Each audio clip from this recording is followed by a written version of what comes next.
Welcome, everyone. Today we are talking about one of the most brilliant, playful, and fearless minds in history. A man who didn't just learn science, he lived it. A man who helped build the atomic bomb. A man who won the Nobel Prize. A man who played drums, cracked safes, questioned authority, and refused to think like everyone else. His name was Richard Feynman. But here is what makes his story powerful. He was not born as a genius who knew everything. He was a curious child, a boy who asked questions, a boy who loved to understand how things worked, a boy who refused to accept answers without proof. And that curiosity changed the world. Today, we will explore his full life story in 4 long chapters. Not just his success, but his struggles, his love, his pain, his personality, his mistakes, his bravery. And as you listen, you will not only learn about Richard Feynman, you will learn how to think differently. And as you listen to this story in simple and clear English, you will also improve your listening and understanding skills naturally. If you enjoy learning English through powerful real-life stories like this, make sure you subscribe and stay connected. Chapter 1. The Boy Who Asked Too Many Questions. Richard Feynman was born on May 11, 1918, in Queens, New York. His family was not rich. They were not scientists. They were not famous. But his father was something special. His father believed in one powerful idea. It's not important to know the name of something. It's important to understand how it works. This idea shaped Richard's life forever. While other children memorized facts, Richard's father took him on walks and asked questions. He would point to a bird and say, "You can know the name of that bird in many languages. But do you know why it behaves the way it does?" That lesson was powerful. Feynman learned early that memorizing is not intelligence. Understanding is intelligence. He was not interested in just repeating what teachers said. He wanted to know why. Why does light behave like that? Why do magnets attract? Why do numbers work the way they do?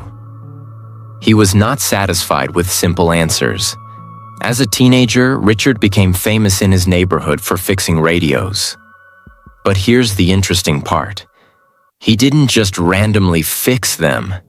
He would sit quietly. He would listen. He would think deeply. He would imagine the flow of electricity in his mind. He could see the problem without touching the device at first. People thought it was magic, but it wasn't magic. It was logical thinking. He didn't panic. He didn't guess. He analyzed. That calm thinking became his superpower. You might think he was perfect in school. No, he made mistakes. He was playful. He sometimes broke rules. He joked around.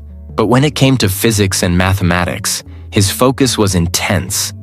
He loved solving problems. Not because he wanted grades, but because he enjoyed the puzzle. This is very important. He learned for joy, not for approval. That is why his learning became powerful. Richard went to MIT, Massachusetts Institute of Technology. There, he studied physics seriously. But even at MIT, he was different. While other students memorized formulas, he tried to rederive everything from scratch. He would ask himself, "If I didn't know this formula, could I figure it out myself?" That mindset made him stronger than others. He was not copying knowledge. He was rebuilding it inside his own brain. That creates true mastery. During this time, something else happened. He fell deeply in love with a girl named Arlene Greenbaum. They met when they were young. They connected emotionally. They laughed together. They understood each other. But life was not easy. Arlene became seriously ill with tuberculosis, which was very dangerous at that time. Doctors warned Richard, "If you marry her, your life will become difficult." But he didn't care. He loved her. And love is stronger than fear. He married her even though he knew her illness was serious. This shows something important about Feynman. He was not just a scientist. He was a human being with deep emotions and loyalty. After MIT, Feynman went to Princeton for his PhD. He was young, brilliant, curious, full of energy. But the world was changing. World War II had begun, and the United States was secretly working on a project that would change history forever. The Manhattan Project, a secret mission to build the first atomic bomb. And Richard Feynman, still a young scientist, was invited to join. He didn't fully understand the political consequences at that time. He was excited about solving big scientific problems. He wanted to push physics to its limits, and that decision would place him at the center of one of the most powerful and controversial events in human history.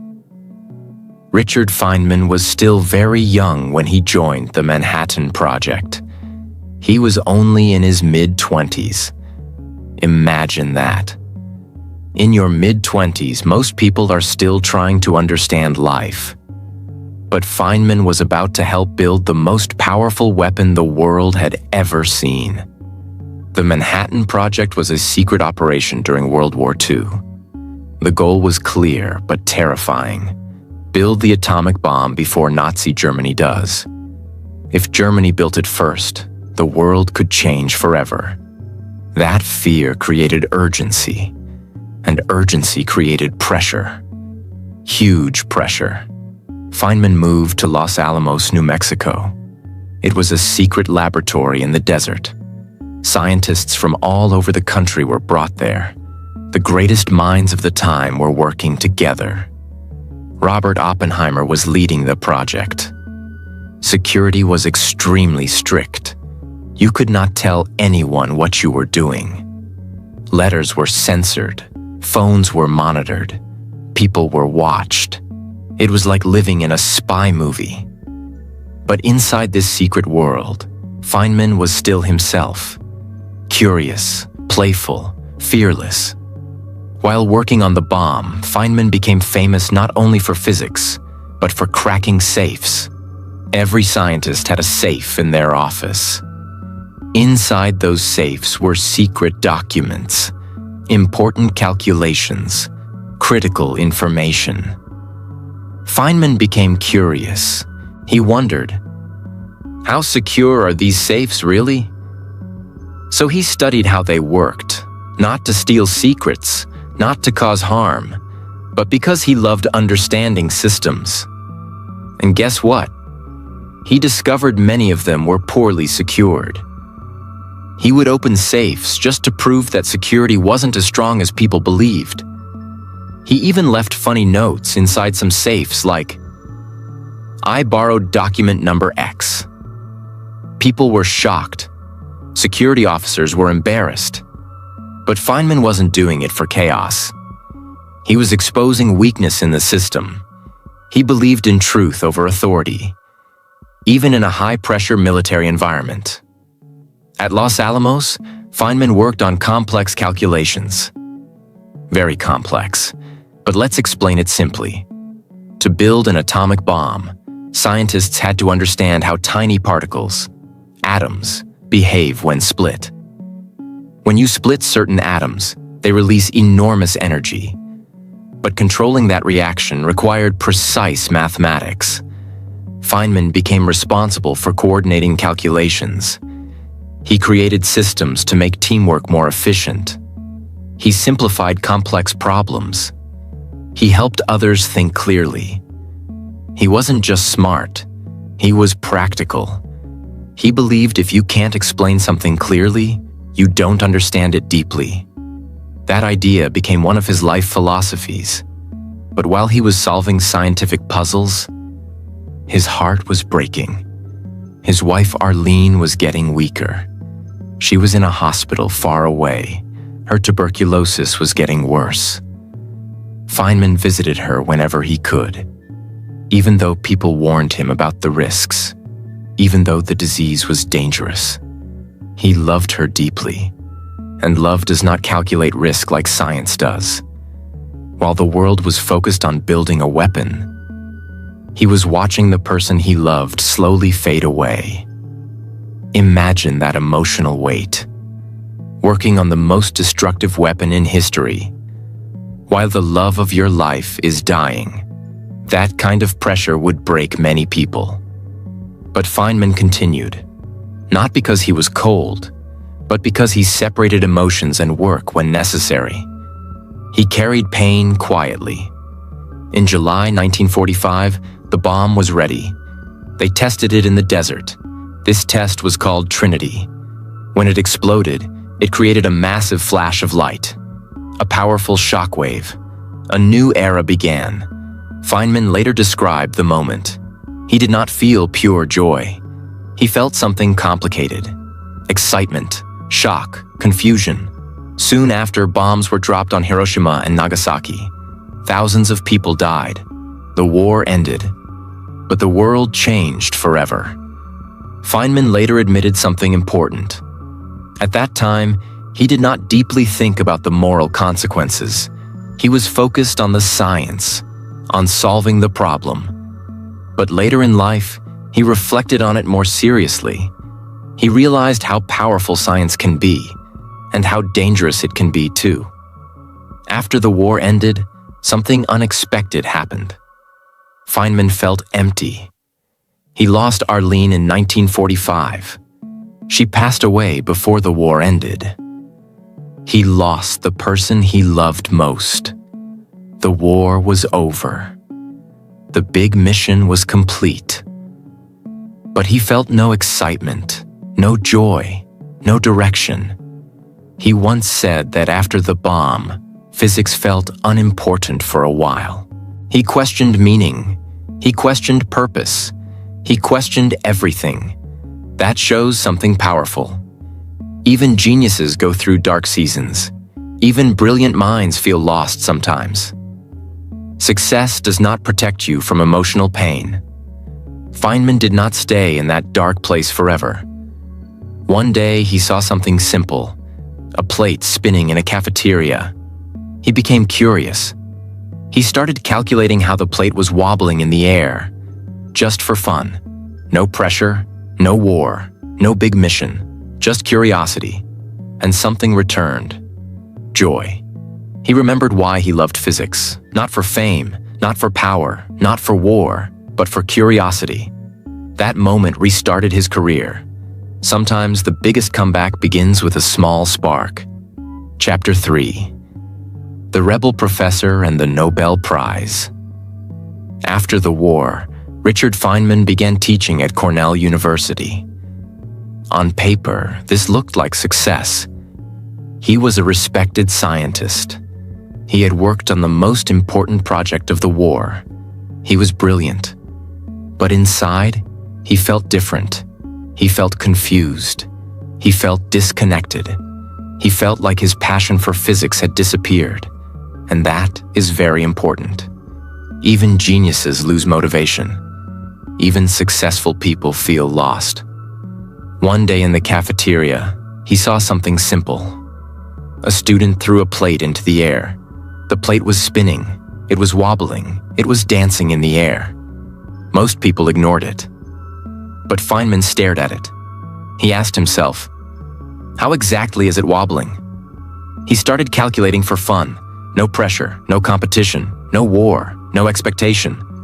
Just pure curiosity. That small moment brought his joy back. He realized something powerful. When you remove pressure and return to curiosity, creativity returns. This simple plate led him back to deep research. And that research would eventually lead to something groundbreaking. Now we enter something complex. Feynman began working on how light and matter interact. In physics, this is called quantum electrodynamics, QED. That sounds complicated.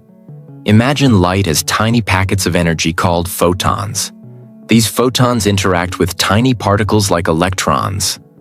The question was, how exactly do these interactions happen? The math behind it was extremely difficult. Other scientists struggled. The equations were messy, confusing, almost impossible to manage. But Feynman had a different way of thinking. Instead of complicated long equations, he drew pictures. Yes, pictures. He created simple diagrams to represent particle interactions. Today, we call them Feynman diagrams. These drawings simplified extremely complex physics. They made it easier for scientists to understand what was happening. He turned abstract mathematics into visual storytelling. That was his genius. He did not just solve problems. He changed how people think about problems.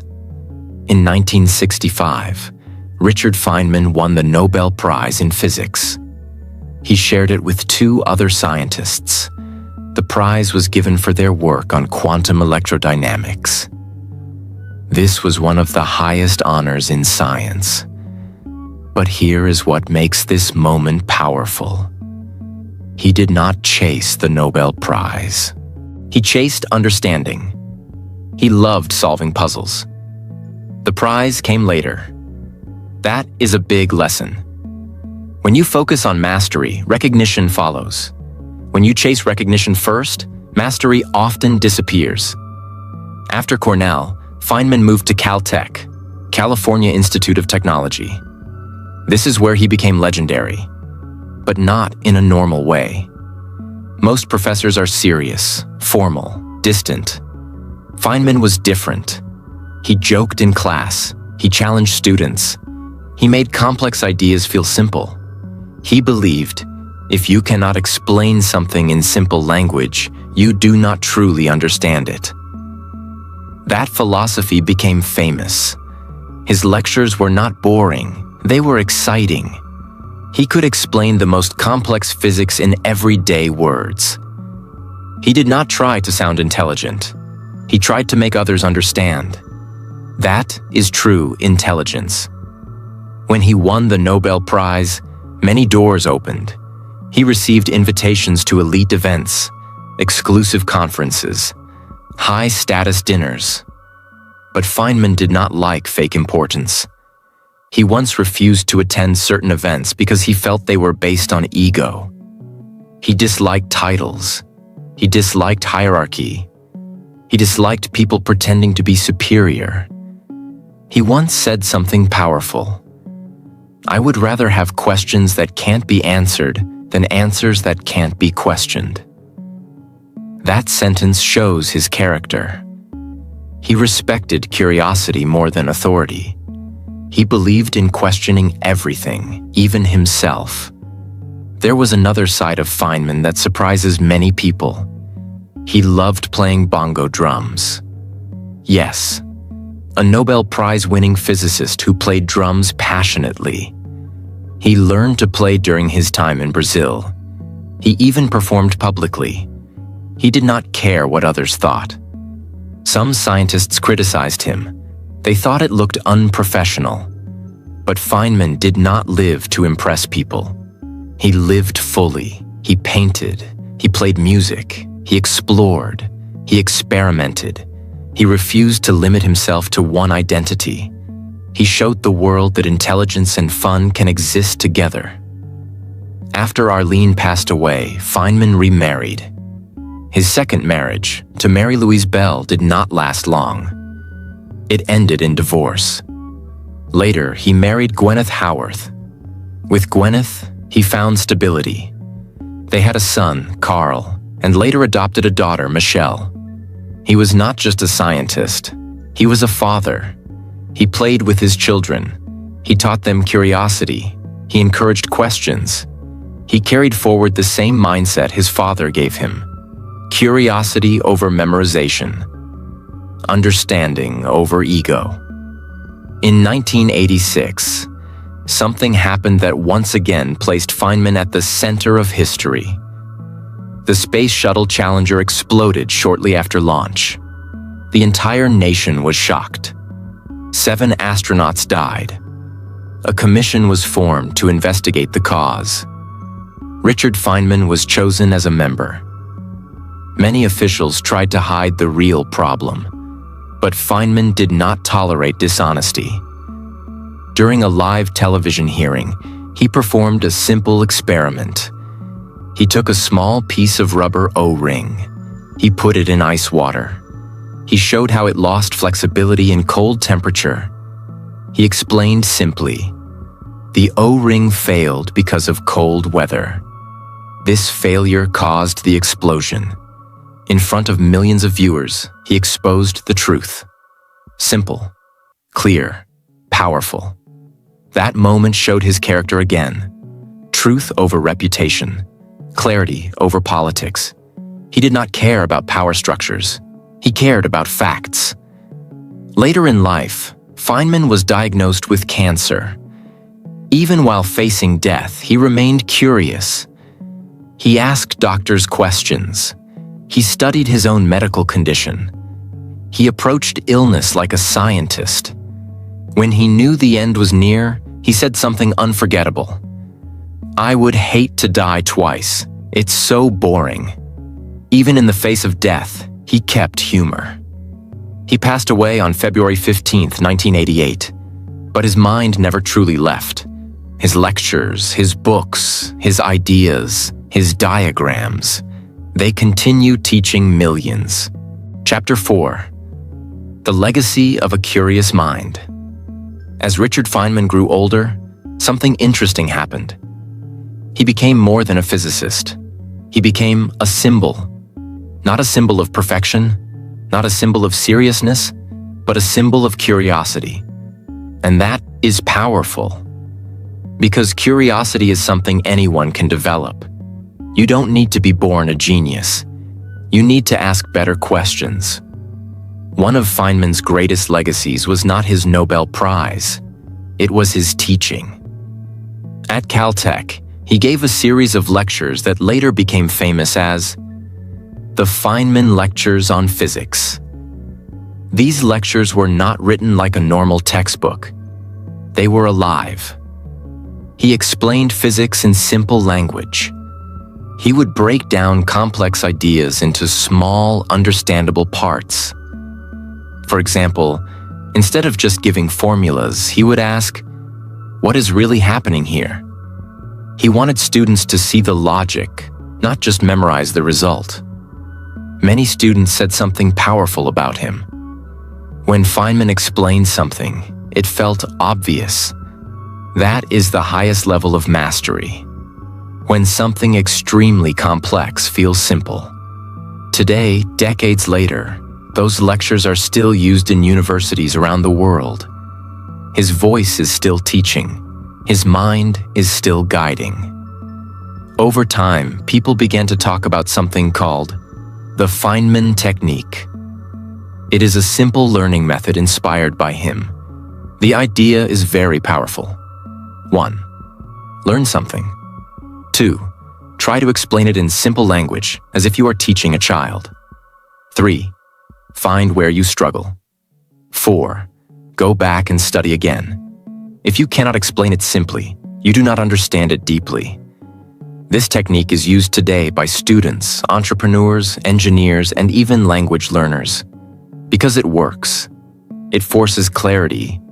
It removes illusion. It destroys fake knowledge. Feynman hated pretending. He once said, "The first principle is that you must not fool yourself, and you are the easiest person to fool." That sentence alone can change your life. Feynman did not try to look smart. He did not try to impress. He did not speak in complicated language to confuse people. In fact, he criticized scientists who used big words to hide weak understanding. He valued honesty over image. He valued truth over popularity. Even when he was part of powerful institutions, he stayed independent. That independence made him different. It made him respected, and sometimes controversial. But he did not live to be comfortable. He lived to be real. Many people chase titles: doctor, professor, Nobel Prize winner. But Feynman never chased titles. He chased questions. He chased problems. He chased puzzles. He once said that he would be happy just solving problems, even if nobody recognized him. That mindset is rare. And that is why his success was so strong, because it was not built on ego. It was built on passion. When his health became worse, he knew time was limited. But even then, he was calm. He did not complain about unfairness. He did not ask, "Why me?" He approached death the same way he approached science, with curiosity. He wanted to understand. He wanted to learn. He faced it honestly. On February 15th, 1988, Richard Feynman passed away.